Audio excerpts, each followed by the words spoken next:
Hallelujah, praise the lord my dear brothers and sisters. प्रभु यीशु मसीह के नाम में आपको हमारी ओर से, परिवार की ओर से और कलीसिया की ओर से जय मसीह की।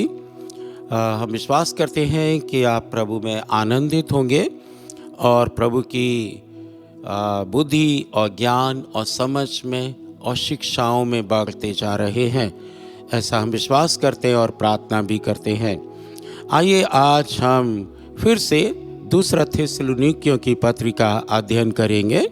हमने पहले अध्याय को समाप्त कर लिया था और पिछले संडे को भी हमने दूसरे अध्याय का आधा भाग शुरू किया है और आज हम जो बाकी बचा हुआ भाग है उस पर विचार करेंगे। आपको मालूम है कि प्रेरित पौलुस ने अब तक दूसरे अध्याय में बातचीत की है कि प्रभु के आने का समय क्या होगा और कौन उससे पहले प्रकट होगा और परिस्थितियाँ क्या होंगी, और ये भी कि कलीसिया के लोग बहक ना जाएं। परफेक्ट कोई भी नहीं है, लेकिन जितना ज्ञान परमेश्वर के वचन में अवेलेबल है उसके अनुसार हम और आप आगे बढ़ सकते हैं। हालेलुया। तो आप हमारे साथ निकाल सकते हैं दूसरा थिस्सलुनीकियों और उसका दूसरा अध्याय और 13वां वचन, और ये 17 वचन हैं 13 से लेकर 17 तक। आज हम इस पर विचार करेंगे। पहले हम इसको पढ़ेंगे और देखेंगे कि प्रभु बाद में हमसे क्या कहते हैं। यहाँ लिखा हुआ है, हे भाइयों और प्रभु के प्रिय लोगों, चाहिए कि हम तुम्हारी विषय में सदा परमेश्वर का धन्यवाद करते रहें, क्योंकि परमेश्वर ने आदि से तुम्हें चुन लिया है कि आत्मा के द्वारा पवित्र बनकर और सत्य की प्रतीति करके उद्धार पाओ, जिसके लिए उसने तुम्हें हमारे सुसमाचार के द्वारा बुलाया कि तुम हमारे प्रभु यीशु मसीह की महिमा को प्राप्त करो। इसलिए हे भाइयों, स्थिर रहो और जो बातें तुमने चाहे वचन या पत्री के द्वारा हमसे सीखी हैं उन्हें थामे रहो। हमारा प्रभु यीशु मसीह आप ही और हमारा पिता परमेश्वर, जिसने हमसे प्रेम रखा और अनुग्रह से अनंत शांति और उत्तम आशा दी है, तुम्हारे मनों में शांति दे और तुम्हें हर एक अच्छे काम के लिए और वचन के लिए दृढ़ करे। हालेलुया। अब ये एक कंक्लूडिंग आइडिया है, विचार है प्रेरित पौलुस का। जब हम प्रेरित पौलुस की बात करते हैं तो आपको याद रखना चाहिए प्रेरित पौलुस इस पत्र के लिखने वाले हैं, लेकिन वास्तव में कौन लिखवा रहा है? पवित्र आत्मा। आपने ठीक कहा, पवित्र आत्मा का ये वचन है, परमेश्वर का ये वचन है। इसलिए हमको बहुत गंभीरता से इन बातों को समझना भी है और सीखना भी है। यहाँ प्रेरित पौलुस 13वें वचन से शुरू करते हैं और वे उत्साहित करते हैं कि तुम दृढ़ बने रहो। किस बात में?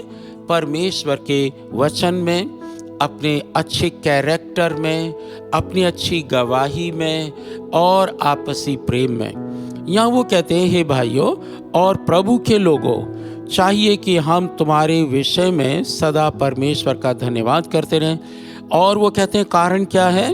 कि परमेश्वर ने तुमको आदि से चुन लिया है कि आत्मा के द्वारा पवित्र बनकर सत्य की प्रतीति करके उद्धार पाओ। हालेलुया। कई बार हम लोग परमेश्वर के वचन को बहुत हल्का लेते हैं और केवल एक वचन या एक शब्द को उठाकर हम उसको हाईलाइट करते हैं और कई बार अपने उद्देश्य को पूरा करते हैं, यानी अपनी भाषा में बोलेंगे अपना उल्लू सीधा कर लेते हैं। परमेश्वर ने वचन इसलिए नहीं लिखवाया है, परमेश्वर ने वचन इसलिए लिखवाया ताकि हम उनकी यानी परमेश्वर की बुद्धि, ज्ञान और समझ और मंशा, जो उनकी इच्छा है, उसको हम समझ सकें। अब यहाँ पर प्रेरित पौलुस कहते हैं कि मेरी ज़रूरत ये है कि हम सदा तुम्हारे लिए परमेश्वर का धन्यवाद करते रहें। हालेलुया। क्या आप अपनी कलीसिया के लिए धन्यवाद करते हैं? मेरे प्रिय भाई, मेरी प्रिय बहन, धन्यवाद करें यदि आपकी कलीसिया जीवित है। और फिर यह लिखा हुआ है, क्योंकि अब क्यों धन्यवाद करें वो? क्योंकि वो कहते हैं कि परमेश्वर ने तुमको आरंभ से चुन लिया है। चुनाव परमेश्वर का है, आत्मा के द्वारा पवित्र बनकर। अब ये आत्मा के द्वारा पवित्र बनकर ये कार्य मेरा और आपका है। कई बार हम लोग बहुत घमंड करते हैं कि परमेश्वर ने हमको चुना है, प्रभु ने हमको अंधकार में से निकाला है, परमेश्वर ने हमें बहुत से लोगों में से, इवन अपनी जाति, धर्म, देश, भाषा में से केवल आपको चुना है। हो सकता है आप 10 लोग हो अपने फैमिली में, लेकिन 9 को नहीं चुना, आपको चुना है। ये परमेश्वर का चुनाव है। इसके लिए हम प्रभु का बहुत धन्यवाद करते हैं। प्रेरित पौलुस ने कहा हम तुम्हारे लिए धन्यवाद करते हैं। लेकिन वे आगे क्या कहते हैं कि आत्मा के द्वारा पवित्र बनकर और सत्य की प्रतीति करके उद्धार पाओ। हालेलुया। अब एक काम परमेश्वर ने किया है कि मुझको और आपको चुन लिया है, लेकिन चुन लिया है किसी खास उद्देश्य से। और वो खास उद्देश्य ये है कि हम पवित्र आत्मा के द्वारा पवित्र बने। अब यहाँ पर मेरी और आपकी परख होती है, क्या हम और आप मन, वचन और कर्म से पवित्र हैं या अभी भी हम अपवित्र हैं? आपकी क्या साख है बाहर? चर्च में लोग आपको क्या कहते हैं? चर्च के बाहर लोग आपको क्या कहते हैं? अगर आप पवित्र हैं तो फिर लोग आपको पवित्र कहेंगे। नॉर्मली धर्मी व्यक्ति से लोग डरते भी हैं। मेरे जीवन का यह अनुभव है कि धर्मी व्यक्ति से बहुत लोग डरते हैं। पुरानी कलीसिया, आरंभिक कलीसिया में बहुत से लोग जो बाहर के थे जुड़ना नहीं चाहते थे, क्योंकि उनको डर लगता था प्रभु के लोगों से। वो इसलिए डर लगता था, परमेश्वर ने तो उनको चुना, लेकिन वे पवित्र आत्मा के द्वारा पवित्र बन गए हैं। ये रोज का काम है मेरे प्रिय मित्रों। आपको अपने जीवन को चेक करना है, मुझे अपने जीवन को चेक करना है कि क्या हम अंदर से बाहर पवित्र हैं, या केवल इतवार को पवित्र हैं, या केवल अपना जब कोई काम पड़ जाता है तब हम पवित्र बन जाते हैं। लेकिन ये बात नहीं है। हमको रोज पवित्र बनना है, कामों में पवित्र बनना है। और लिखा हुआ है कि तुम सत्य की प्रतीति करके उद्धार पाओ। अब यदि सत्य की प्रतीति आप नहीं करेंगे तो फिर उद्धार नहीं मिलेगा। बाइबल का जो परमेश्वर है और जो सत्य परमेश्वर है वो ये कहते हैं, यस, विश्वास के द्वारा हम धर्मी ठहरे। लेकिन यदि सत्य को हम मानेंगे नहीं और प्रतीति नहीं करेंगे, प्रभु यीशु मसीह सत्य है, उन पर विश्वास नहीं करेंगे, तो फिर उद्धार हमको नहीं मिलेगा। और केवल यही नहीं है, उद्धार के बाद मुझको और आपको बाइबल बताती प्रतिदिन पवित्रता में चलना है। और ये पवित्रता मन में आना चाहिए, ये कामों में प्रकट होना चाहिए।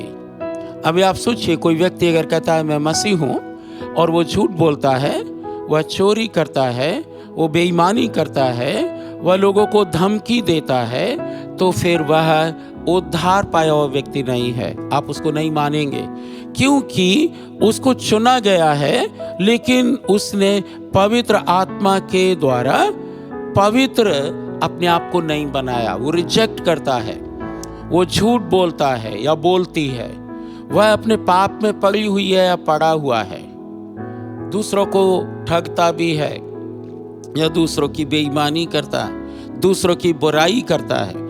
बुराई अपने हृदय में है, लेकिन बुराई वो पड़ोसी की करता है। तब ऐसा व्यक्ति अपने आप को पवित्र नहीं बना रहा है। और जब पवित्र नहीं बना रहा है तो उसके लिए मुश्किल हो जाएगा कि वह सत्य की प्रतीति करे, क्योंकि वो झूठ में जी रहा है। तो सत्य की प्रतीति करना उसके लिए मुश्किल होगा, असंभव होगा। फिर 14वें वचन में लिखा है, जिसके लिए उसने तुम्हें हमारे सुसमाचार के द्वारा बुलाया और यह है कि तुम हमारे प्रभु यीशु मसीह की महिमा प्राप्त करो। मुझको और आपको प्रभु यीशु मसीह ने अपने सुसमाचार के द्वारा बुलाया। थिस्सलुनीके की कलीसिया को प्रेरित पौलुस ने प्रचार किया था। अब आपने जो कलीसिया स्थापित की हैं, आपने जो कलीसिया स्थापित की वह सुसमाचार परमेश्वर का था। आपने सुनाया और लोगों ने विश्वास किया, और लिखा है कि प्रभु यीशु मसीह की महिमा प्रकट होगी और प्राप्त करेगी। कौन? कलीसिया। अब उस कलीसिया की बात हम करें जो परमेश्वर के वचन पर आधारित है। यदि आप इन दिनों में देखें तो आप पाएंगे कि हर एक व्यक्ति लालायित है कलीसिया की स्थापना करने के लिए। उसके पास अपना जीवन नहीं, उसका अपना जीवन बचा हुआ नहीं जो उसके कामों से प्रकट होता है, लेकिन बहुतों को शौक है कि उन्होंने अपने घरों में कलीसियां स्थापित की हैं। चाहे परमेश्वर ने बुलाया हो या ना बुलाया हो, जिस क्षेत्र में हम काम करते हैं वहाँ पर मैंने लगभग 4 कलीसियाओं को अभी तक देखा है अपनी आँख से, उसी टाउन के आसपास। और उनमें से बहुत सी कलीसियाओं को लोगों ने शुरू किया, लेकिन बाद में शैतान ने उनका इतना बुरा हाल कर दिया कि उनको कलीसियाएं बंद करनी पड़ी। इसका कारण क्या है? इसका कारण ये है कि उन्होंने परमेश्वर के उद्धार को जो सुसमाचार के द्वारा मिलता है वो प्राप्त नहीं किया। उनको अच्छा लगा, उनको शौक लगा, उन्होंने सोचा चलो ये भी खेल करके देखते हैं, और उन्होंने कलीसिया को खेल समझा और फिर वे बंद हो गईं। और अभी भी मुसीबत उनमें पड़ी हुई है। कई पास्टर्स लोग हमको कॉल करते हैं, हम क्या करें? और बात यहाँ पर आके टिकती है कि उन्होंने सत्य के सुसमाचार पर विश्वास नहीं किया और महिमा को भी प्राप्त नहीं किया। अब उनकी बदनामी होती है। इसलिए हे भाइयों, स्थिर रहो। You and I need to be steadfast. स्थिर रहो, काय में? प्रभु यीशु के वचन में, उनके कैरेक्टर में। और जो बातें तुमने चाहे वचन से या पत्री के द्वारा हमसे सीखी उन्हें थामे रहो। प्रेरित पौलुस कहते हैं जो हमसे सीखी हैं। आज मुझको कई बार बहुत दुख होता है, मैंने बहुत लंबे समय तक बहुतों को अच्छी अच्छी बातें सिखाई और उनमें से अभी एक भी नहीं दिखती है। मैंने सिखाया झूठ मत बोलना, परंतु वहाँ मैं पाता हूँ कि वो लोग झूठ बोलते हैं, कलीसिया के लोग झूठ बोलते हैं। और मैंने सिखाया किसी वस्तु का लालच नहीं करना, लेकिन वह लालच होता है। प्रेरित पौलुस कहते हैं जो बातें तुमने हमसे सीखी हैं उनको थामे रहो। मेरे प्रिय मित्रों, आपके पास्टर साहब ने आपको कौन कौन सी बातें सिखाई हैं? चैलेंज के साथ इनको स्वीकार कीजिए। यदि आज तक आप उनमें फेल हो गए, फिर भी पश्चाताप कीजिए। जो बातें आपने अपने पास्टर से सीखी हैं उनको थामे रहें। पास्टर ने आपको इसलिए सिखाई ताकि उद्धार पाने के बाद आप उद्धार को थामे रहें।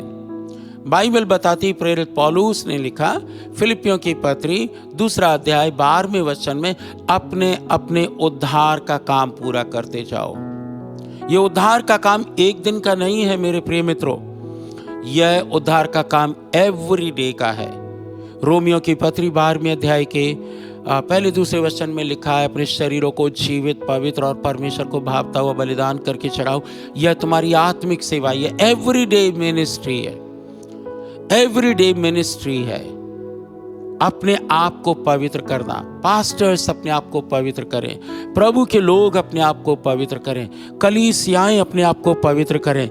और जो बातें प्रेरित पौलुस ने सिखाई, जो बातें परमेश्वर के वचन में हमारे लिए शिक्षा के लिए लिखी गई हैं, उनको थामे रहें। जब झूठ बोलने की बारी आती है, आप कहिए ये झूठ है।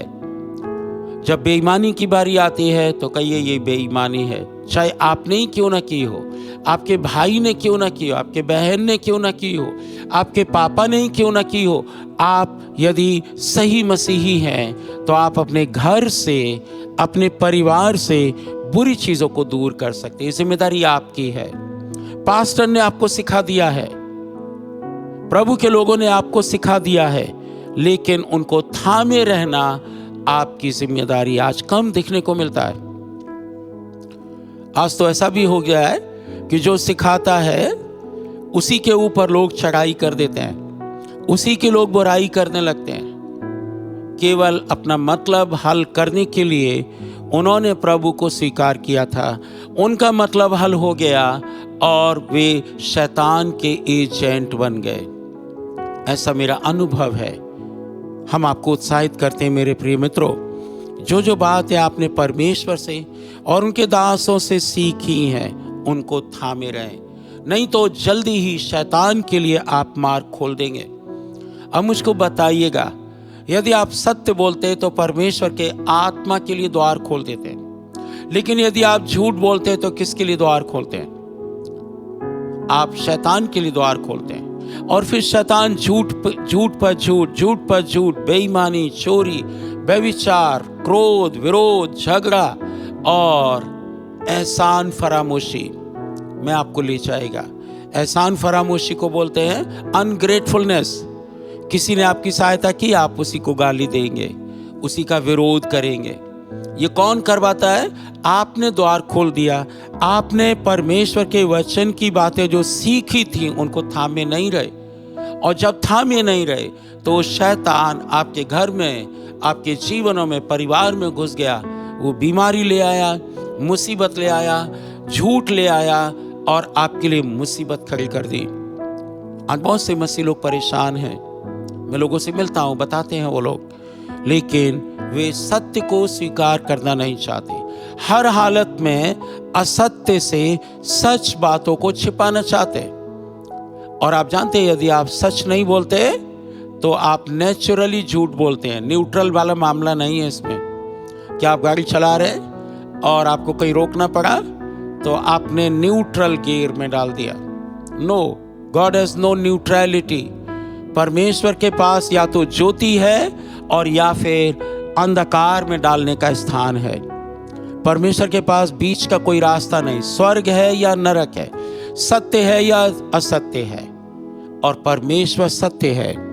इसलिए यदि आप पाप करते हैं तो आप अपने परिवार के लिए, कलीसिया के लिए, जीवन के लिए और यहाँ तक कि पीढ़ियों के लिए श्राप को खोल देते, श्राप के लिए द्वार खोल देते। मेरे प्रिय मित्रों, जो अच्छी बात है उनको थामे रहें।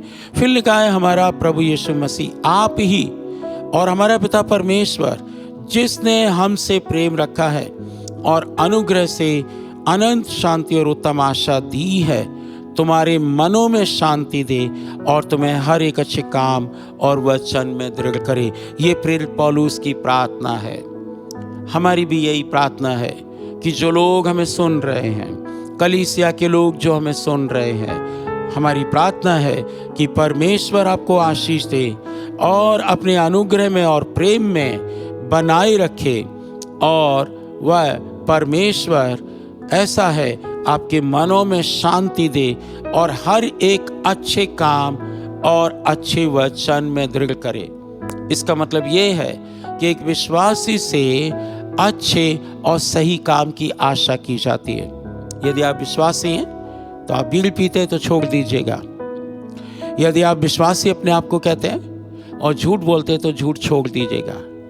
यदि आप विश्वासी कहलाते हैं और आप किसी के साथ लूट मार करते, लालच करते, बेईमानी करते हैं, रुपया उधार लेते और देते नहीं, इन चीज़ों को छोड़ दीजिए, ठीक कर लीजिए। उससे पहले कि विनाश आए आप अपने जीवन को ठीक कर सकते हैं। आज मेरे और आपके पास प्रिय मित्रों मौका है कि हम परमेश्वर की उत्तम आशा को जो उसने हमें दी थामे रहें, हर एक भले काम के लिए, अच्छे काम के लिए तैयार रहें और परमेश्वर के वचन में स्थिर रहें। यदि कोई बाहर के व्यक्ति कहते हैं परमेश्वर का वचन ऐसा कहता है, आपको मालूम है कैसा कहता है, उसका पालन कीजिए। मनुष्यों का नहीं, संसार की आदि शिक्षा का नहीं, लेकिन जो परमेश्वर का वचन है उसका पालन कीजिए। उसकी आज्ञाएं जो हैं उनका आप पालन कीजिए। जब परमेश्वर की आज्ञाओं का पालन करेंगे मेरे प्रिय मित्रों, मैं गारंटी से कहता हूँ चिन्ह चमत्कार के लिए आपको कहीं दूर जाने की जरूरत नहीं, आपके घर में हो जाएगा। आपके ऊपर कर्ज है, परमेश्वर की आज्ञाओं का पालन कीजिए, आपका कर्ज चुकता किया जाएगा। आप झूठ बोलते हैं, आप पे छूट नहीं पा रहा है, आप प्रभु से कहिए, प्रार्थना कीजिए, पश्चाताप कीजिए और प्रभु उसको ठीक करेंगे। इसलिए आज हम यहीं रुक जाते हैं। आगे अगले इतवार को फिर हम तीसरे अध्याय का अध्ययन करेंगे और देखेंगे परमेश्वर का वचन कलीसियाओं से क्या कहता है, आपसे क्या कहता है, मुझसे क्या कहता है, और हम कैसे मिलकर आगे बढ़ सकते हैं और एक ऐसी कलीसिया को जो निर्दोष है, निष्कलंक है, बेदाग है, जिसमें पाप नहीं, अधर्म नहीं, परंतु शुद्ध है, प्रभु के आने तक तैयार करते चले जाएं। परमेश्वर आपको बहुत आशीष दे। प्रभु हम प्रार्थना करते हैं इस समय इन वचनों के लिए। ये पवित्र वचन है और आपके पवित्र आत्मा के बिना हम लोग समझ नहीं पाएंगे। हम दुआ करते प्रभु जी, आज हमें से हर एक को आशीष दें ताकि हम इस उत्तम और अनंत आशा में प्रभु स्थिर बने रहें। जो बातें हमने परमेश्वर के वचन से सीखी हैं हम उनमें बने रहें, ताकि प्रभु जी जब आप आए तो हमको पछताना ना पड़े, हमको लज्जित भी ना होना पड़े, हम आनंद के साथ स्वर्ग में उठाए जाएं। हे प्रभु, हमारे सुनने वालों को हर एक को आशीष दीजिए, उनकी सहायता करें ताकि इन वचनों को वे गंभीरता से लेकर पश्चाताप करते हुए, हे प्रभु, विश्वास करते हुए, कोशिश करते हुए आपके वचनों के अनुसार अपना जीवन बिताएं और अपने लिए, अपने परिवार के लिए, कलीसिया के लिए और अपने देश के लिए और अल्टीमेटली परमेश्वर के राज्य के लिए आशीष का कारण ठहरें। प्रभु यीशु के नाम से आमीन, आमीन।